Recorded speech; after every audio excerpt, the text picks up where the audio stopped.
Haleluya, haleluya. Turabashimira mwese mu izina rya Yesu Kristo w'i Nazareti. Imana ihimbazwe kandi ishyirwe hejuru. Kongera kwifuriza umunsi mwiza, icyumweru cyiza aho uri muri hose. Twifuriza ijoro ryiza bara nijoro mu bihugu byose bitandukanye ku isi. Imana data twese mu ijoro ibarengere. Tuhagarutse kugira ngo tuganire ku ijambo ry'Imana. Mazina ni ayandi Nyandwi Desire. Twaje kugira ngo tuganire ku ijambo ry'Imana. Imana ibishimirwe mu izina rya Yesu. Dushimira Imana yabarinze ikaturinda. Imana ibishimirwe mu izina rya Yesu Kristo. Muri ibyo yavuze neza ko araje nimukomere. Ibendera rya Yesu riramanitswe. Imana ihimbazwe cyane. Hashimira Imana ikunesha buri munsi kandi ikakurwanira. Tuyishimire Imana ishigwe hejuru mu izina rya Yesu. Reka dushimire Imana yakurinze ikaturinda. Kongera tugaruke ku ijambo ry'Imana. Imana itugire neza. Mana data wa twese mu izina rya Yesu, uri mwiza kurusha abantu. Himbazwa Nyagasani wagize neza kugira iminsi yo kubaho. Turakwinginze Imana data wa twese mwiza ibane natwe. Mwuka wera akomeze kuganza mu mitima ya benshi mu izina rya Yesu. Amaraso y'Umwana Yesu Kristo yongera tuganze atwejeshaho ibyaha byose no gucumura mu izina rya Yesu Kristo Nazareti. Turakwinginze n'uwa mwanya mwiza w'ijambo rya Kristo tugezaho kuri benshi batandukanye batuye mu mpera y'isi, kugira ngo imitima yabo yongere ihemburwe nawe Uwiteka uhimbazwe. Ngaho gantegeke tubisabye mu izina rya Yesu Kristo w'i Nazareti. Amen. Imana ihimbazwe mu izina rya Yesu Kristo. Twongeye gushimira Imana iki gitondo cy'umugisha mu gihugu cyacu cy'u Rwanda. Tubifuza icyumweru cyiza ngo kibabere amata n'ubuki, kandi imbabazi z'Imana zongere zibagirire neza. Ibendera rya Yesu rikugereho ryo kukuneshereza, ibendera ry'ubutabazi rikubonekeho mu izina rya Yesu. Ngo ndaje nimukomere kandi ntimutinye kuko Uwiteka ahari kandi ari kumwe namwe. Imana ibishimirwe mu izina rye. Tujye gusoma igitabo cya Zaburi ibice 35 umurongo wa mbere. Aravuze ngo Uwiteka burana n'abamburanya, bwana n'abandwanya, enda ingabo nto nini, hagurukiye guntabara, kandi ushingura icumu mu ntagara, wimire bingenza. Ubwira umutima wanjye ati ni agakiza kanjye. Abashaka ubugingo bwanjye bamware, abashaka ubugingo bwanjye bamware bagire igisuzuguriro. Abajya inama yo kugirira nabi basubizwa inyuma, baterwe n'ipfunwe, babe nk'umurama utumurwa n'umuyaga. Kandi Uwiteka, kandi marayika w'Uwiteka abirukane, inzira yabo ibe nk'umwijima n'ubunyereri. Kandi marayika w'Uwiteka abagenze. Imana ibishimirwe mu izina rya Yesu. Kuko banteye ikigoyi ubusa, badafite impamvu, kandi badafite impamvu banteze, bateze ubugingo bwanjye ku busa. Barimbuke kurimbuka kubatungure. Ikigoyi banteze abaro gifata. Muvuge ngo amen. Kongera dusome igitabo cy'Abacamanza, igitabo cy'Abacamanza ibice 16, tuhera ku murongo wa 15 cyangwa 16 tugeze 22. Ubundi twumva Imana idushakaho. Imana ihimbazwe mu izina rya Yesu. Ndi ku ijambo rivuga ngo Imana yongeye kumenesha agasatsi k'imbaraga Satani yakwibye. Ndarisubiramo. Turi ku ntego rifite ijambo rivuga to cyangwa rifite umutwe rivuga ngo Imana ikumenesheje agasatsi k'imbaraga muzo Satani yakwatse. Ko Satani asigaye anyaga abantu kandi akabanyaga abatunguye. Bibiliya avuga ngo yaje kwiba no kwica no kurimbura. Iyo umuntu Satani yamwibye ubusabane bw'Imana, kumutwara ubusabane bisobanura imbaraga z'Imana. Reka dusome kino gitabo mwumva amateka. Ijambo ry'Imana ukuntu rikomeye kandi rifite imbaraga n'ubushobozi. Mwumva umuntu wibwe na Satani. Nawe ushobora kuba waribwe na Satani, nk'uko Dawidi yavuze neza ngo wimire ibingenza. Nawe uyu mwanya Imana ikwimira ibikugenza. Reka dusome. Mwumva umuntu wagejejwe na Satani akamwiba. Nawe haro Satani yakwibye ariko Yesu afite gahunda yo kugarura imbaraga webye. Se igitabo cy'Abacamanza ibice 16 umurongo wa 15 cya 16 22 Titi ravuze ngo Samusoni agushwa n'abagore. Ndarisubiramo. Samusoni agushwa n'abagore. Urumva ntago ari umwe ni benshi. Nawe waragushwe n'abagore cyangwa ukagushwa n'ibindi. Imana yashaka kugukorera mu nzira yayo.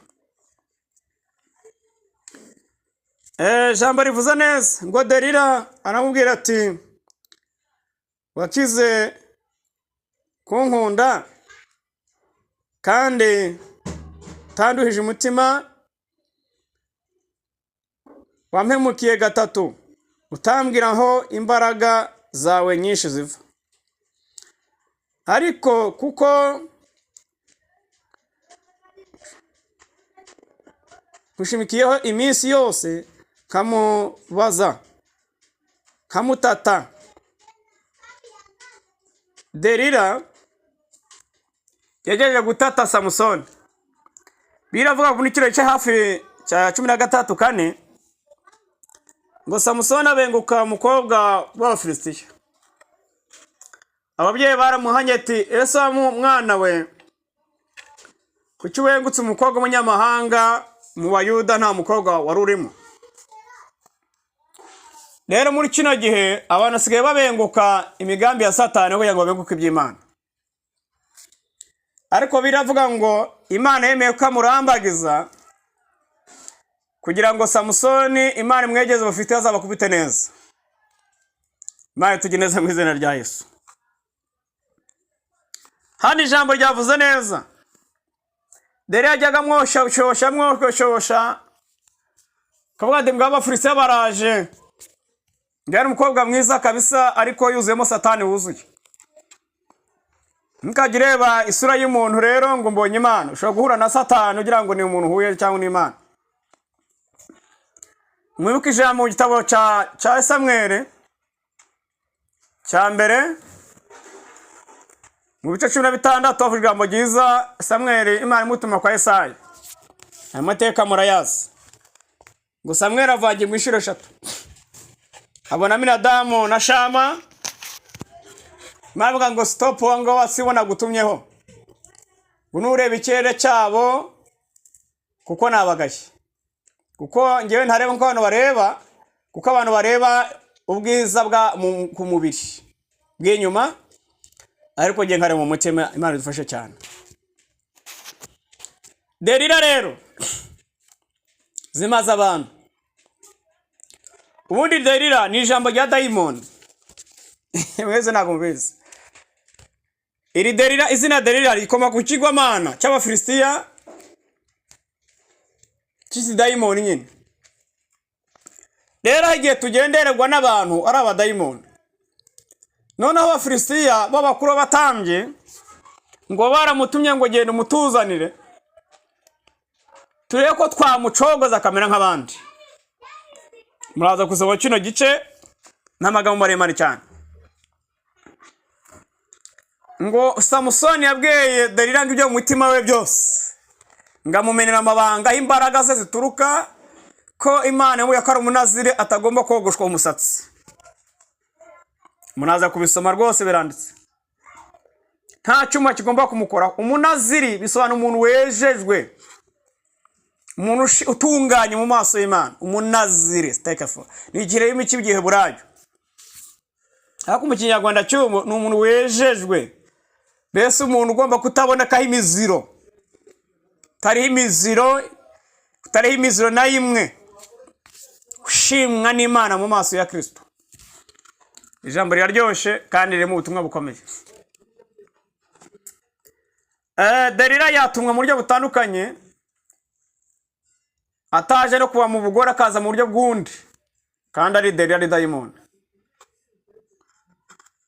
Imana dufashe kandi tugire neza. Samusoni gagushwa n'abagore. Nawe ufite ibyakugushije. Turi ku ijambo rivuga ngo Imana ikumereje agasatsi aho Satani yakwibye imbaraga.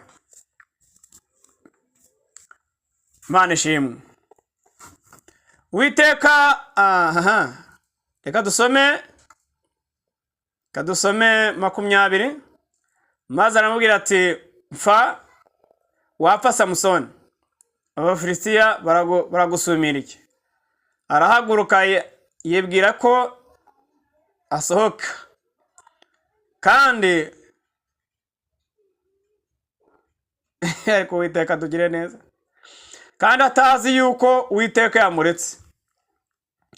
Imana ngo yarageze iramureka. Kubera iki Imana yeretse Samusoni? Iri jambo narisomye numva arimo ikintu gikomeye. Nasanze ikintu cyose Satani agukoreraho cyangwa yagukoreye, Imana itabyemeye ntibyakunda. Ngo yemeye yuko Yobu Satani anyaga ibye, ariko Imana ibwira Satani ngo stop ku bugingo bwe. Nabirani ravuze rero ngo dere amaze gukata umusatsi kuri Samusoni, ngarongera mukanga ati wapfa ufite bagusuma, ko yamukanga inshuro nyinshi akahita barimbagura. None akimubwira amabanga yose mu mutima, abantu ubwira amabanga ni bande? Abarukaye dufite ikosa ryo kubwira abantu tukabizera, kandi birabe ngo wize umwana w'umuntu avumwe. Icyo Samusoni yazize uburangazi no kubwira ibiri mu mutima we umuntu utagomba kwizerwa. Uhagiye tubwira abantu amabanga yacu badakwiye kwizerwa, atarabo kwizerwa. Samusoni nicyo yazize, ngo Imana iramureka, ngo amaso bayanogoramo. Biranditse hano. Satana amaso kunagura bisobanura gunorogorwamo amaso y'umwuka. Kogoshwa rero bisobanura gutwarwa imbaraga. Nurota bakogoshe, Satani rero gutwara imbaraga za Yesu zagakiza. Nurota amaso yo kuyanogoramo no gutwara amaso y'umwuka. Haleluya, haleluya, haleluya. Imana idufashe kandi tugire neza. Ngatarazi yuko Uwiteka yamuretse. Ngo Abafilisitiya bahageze bahera ko baramufata, bamunogoramo amaso. Imana idufashe. Baramumanukana i Gaza, bamubohesheje iminyururu y'imiringa, bayigira mu ishumi mu nzu y'imbohe. Ariko ubwo bari bamwogoshe umusatsi wo ku mutwe we, yongera kumera. Amen. Dawidi yavuze neza ngo wimire ibingenza, uhaguruke urwanye ibindwanya, wimire ibingenza. Abashaka ubugingo bwanjye bagire gute? Bamware. Abanteze ikigoyi aribo bakigwamo. Samusoni Satani yamuteze ikigoyi akigwamo. Yamuteze ngo Delila, ngo n'umugore mwiza uvuga neza, mujye mwitonda abantu bavuga neza, ariko wabona hirya bakavuga mbese nk'isande.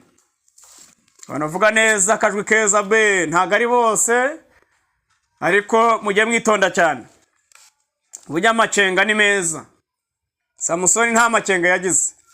Ntabwo yagize amacenga ko uyu muntu mbazaho imbaraga zivana no kubera iki. We yavuga yuko ari urukundo ngamubwire byose. Tugiye kuzajya tugira limite, ibyo tugomba kuvuga n'ibyo bitavugwa. Yesu baramubaje ngo izo mbaraga ziva hehe? Abwo yabazaga Abafarisayo bamubaza. Arabaza nabatereka mbabaza. Umubatizo wa Yohana wavuye ku Mana cyangwa wavuye ku muntu? Baratsindwa. Tinanjye simbabwira aho ubutwaye nabuvanye. Arabatsimba. Muri kino gihero abantu twabuze ubwenge bwo kumenya isi duhanganye nayo, kari ya Satani. Kandi Satani akorera mu bantu nkuko Yesu akorera mu bantu be. Muri ibyo yavuze ngo aba Yesu bishimira izina rye rikabatinyura. Hari n'abatari aba Yesu ba Satani, nkunda kubivuga. Yesu adufashe cyane. Imana tugire neza mu izina rya Yesu. Hari byakugenzaga nkuko Samusoni byamugenje. Biravuga ngo Abafilisitiya Samusoni yabakubiteshaga urwasa rw'ingamiya rw'indogobe, ibihumbi bigashira. Agatanyaguza intaremo kabiri, yageze aho yakuramo ubuki. Murabiza bushira ababyeyi. Ni ibinshi birebire. Baravucekera imitwe rero bamuzana akantu kameze mbese nk'akarabyo, kandi karaza kuma, karaza kumwumwisha. Niyo Yesu ajya avuga ngo ibyera byose si iki? Si amata, n'ibishajya byose si zahabu. ntureba abo muri kumwe bose cyangwa mugenda ugira ngo ni beza. Harimo abafite mission ya Satani ku bugingo bwabo aho uri hose kandi ku isi. Yaba asenga adasenga, jya witonda cyane, isi ntiyoroshye. Irimo umwijima mwinshi kandi umwijima mwinshi urimo kugenda mu bantu. Njya mbwira abantu ngo n'igicucu cyanjye ntabwo gisigaye nkizera. Nacyo cyaguhinduka. Rero Imana idufashe tugenza mu izina rya Yesu. Dawidi baramugenjeje n'Abafilisitiya n'abandi. Ariko ageze arasenga aravuga ku Uwiteka, wimira ibingenza urwanye abandwanya, uburane n'imburanye. Imana yikwimirire kandi bikuburanye, Imana iburanye mu izina rya Yesu. Samusoni yahuye n'akaga katoroshye. Yizeye umuntu agira ngo yizeye umuntu nyamuntu. Burya umuntu utse umuntu. Umuntu ni ikindi kintu. Ndarisubiramo. Umuntu utse umuntu, umuntu ni ikindi kintu. Kuko impamvu uza ngo ni ikindi kintu. Yakubera mubi cyangwa mwiza. Ibyo byose umuntu arabigira. Rero yakubereye ikindi kintu. Guma hamwe urapfuye kabisa. Samusoni atagirwa amahirwe n'Imana imugarukeho. Yageze ngo Imana inamureka kubera iki? Uburangazi bwe no kumena amabanga yagiranye n'Imana. Iki Imana ivuganye nawe ni wowe na Kristo. Biravuga ngo Mariya ngazigama ayo magambo Marika yamubwiye. Nta n'umuntu yabwiye ngo yarayazigamye. Ngarayabika ku mutima we. Bakajya bamubaza abantu, ariko Imana yaravuga ati yatsimbe. Kutagira ibanga biragatsindwa n'Imana. Imana ishimwe kandi tugire neza mu izina rya Yesu. Niho bavuze ngo umugore w'umupfapfa yisenyera urugo rwe, n'umugabo w'ikigoryi akajya mu ndarikwa zo kuvuga ibinyoma. Abo bose Bibiliya bavugaho. Rero Bibiliya ivuze neza ngo Samusoni avuga amabanga ye yose mu mutima yose. Waravuze ubuzima bwawe bw'umuntu ukabuganiza undi muntu, ukabuganiza umuntu, naho barashaka kukogosha. Uriya ngo utakuzi nta kubara, ukuzi ni ukubara. Ntago Satani azagutegera mu batakwegereye. Ukuzi niho Satani azagutegeraho. Kuko uwa kure wamugira amacenga, ariko uwa hafi nta macenga umugira ngo ati n'inshuti yanjye turabana ubuzima bwanjye nta kibazo. Reka da, wowe n'ukwica kurusha abo hanze. Kuko abaza hano arakubitira, abazi intege zawe nkeya, abazi naho imbaraga zawe ziri. Rero impamvu Abafilisitiya bateze Delila bari bazi irari rya Samusoni aho riri. Bari bazi irari rya Samusoni aho riba ku bakobwa beza. Kandi mu Bafilisitiya bari bahari pe, kandi mu Bayuda bahari. Rero Satani yagukuruje ibyiza gushakaho ukunda aragufatisha. No baravuga ngo nta kundi twamucoza akamera nk'abandi. Igihe cyose yo Satani akurwanya abagira ngo umere nk'abandi. Abandi ni bande? Biravuga ngo ntukabe nk'abica igihe. Iyo Satani arwanya itoro ry'Imana, iyo tuvuze itoro ni nge nawe wizeye Kristo, abagira ngo umere nk'abandi, nk'abapagani nk'abandi nyine. Bari bagira ngo izo mbaraga zasenyaga Abafilisitiya ngo zimuvemo amere nk'abandi nyine. Iyo ufite imbaraga zirwanya Satani, Satani yakurwanya ubugira ngo umere nk'abandi, ube muri bandi batamurwanya. Ntago umuntu ukora ibyaha Satani ajya murwanya habe na gato. Iyo ugerageje gusenga Yesu mu kuri no mu mwuka, niho Satani akurwanya. Naho iyo ubeye mu by'isi warabaye umudendezo, umva mbese isari yawe warayiguze, ntago Satani akurwanya. Aravuga ati ni igikoresho cyanjye, ahubwo nzajya nyitera inkunga mu busambanyi, nyitera inkunga mu gutukana, nyitera inkunga mu bushinzagira, mbese baguhara amforo y'imbaraga zabo kugira ngo ukomeze kubagura ubwami bw'umwijima. Ariko iyo ugerageje gushanga umucyo ariko gakiza, niwe uhura n'intambara kugira ngo ugaruke muri uwo mwijima nyine. kuko Satani ntago akurwanya udafite intwari imurwanya. Ndarisubiramo, ntago Satani akurwanya udafite intwari imurwanya. Burya iyo igihugu gihigwa nuko cya gifite ikiruta ikicyo gihigirwa. Ndarisubiramo, iyo igihugu kirimo guhigwa n'aba ibihugu bitandukanye cyangwa abanzi benshi, nuko gifite ikiruta icyabo ngo babahigira. Na Satani rero iyo aduhiga ntago aduhigira ubusa, aduhigira icyo dufite kimuhiga. Kandi biravuga ngo uwo dufite aruturi mu isi. Birivuga iyo uvuga mu isi ni Satani, iyo uvuga ngo uri muri twe ni Yesu. Ndafashwe ku kino cyumweru Imana ihimbazwe. Rero wasanga amaso baranogoyemo, wongere wisuzume urebe ko utacogojwe ukamera nk'abandi. Imana dufashe tugereza mu izina rya Yesu. Haleluya, haleluya, haleluya. Yesu adufashe we, Imana dufashe.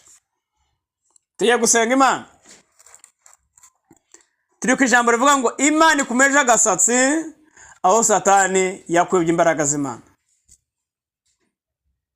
Ngo Samusoni yasabye Imana amahirwe ngo afate inkingi z'Abafilisitiya bari mu stade, ngo yishe ibihumbi biruta ibya mbere kugira ngo yihorere. Ariko muri kino gihe guhora no kuwiteka Imana. Imana izaguhorere Satani ibyo yakwibye mu izina rya Yesu. Tugiye gusenga Imana kugira ngo Imana igufashe wizere Uwiteka kugira ngo wizere ikiremwa muntu. Ntabwo tuvuze ngo mwanga abantu, ahubwo ugira amacenga abugendana nabo. Eliya na Elisa bari abantu b'inyangamugayo. Elisa bashaka kumuvana kuri Eliya kandi azi agaciro ke. Uzagenda n'umuntu ufite uzi agaciro uzamuvanaho umumaro azakugirira. Iyo tuvuze umumaro kandi ntabwo tureba mu bifatika, nabyo ni byiza, ariko umumaro wo mu isi w'umwuka uruta ibifatika.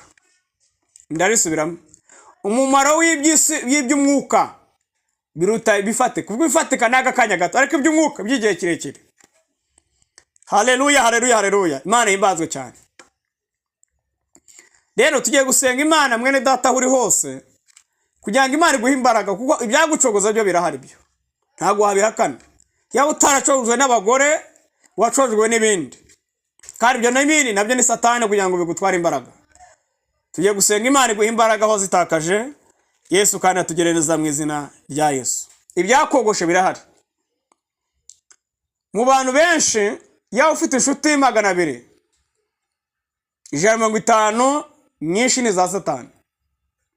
Yaba ufite inshuti 10, 5 n'aba Satani. Nuko bigenda, buri cyiciro cyose ubana nabo haba ari imigenzo za Satani. Biravanga bise bahagutse muri Egiputa bari kumwe n'abanyamahanga. Abo banyamahanga niwo babakozeho bashira mu butayu.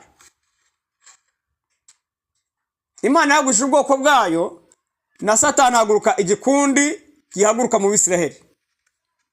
Barabize naho bizeye bazabagusha mu butayu bakitotombera Uwiteka Imana. Imana tugire neza. Iri jambo tuzarika ko ryaryoshye cyane. Ryaryoshye kabisa. Mana data mu izina rya Yesu turagushimye. Uri mwiza urakiranuka. Dushimije ijambo ryawe ryera kurusha abantu. Imana ihimbazwe.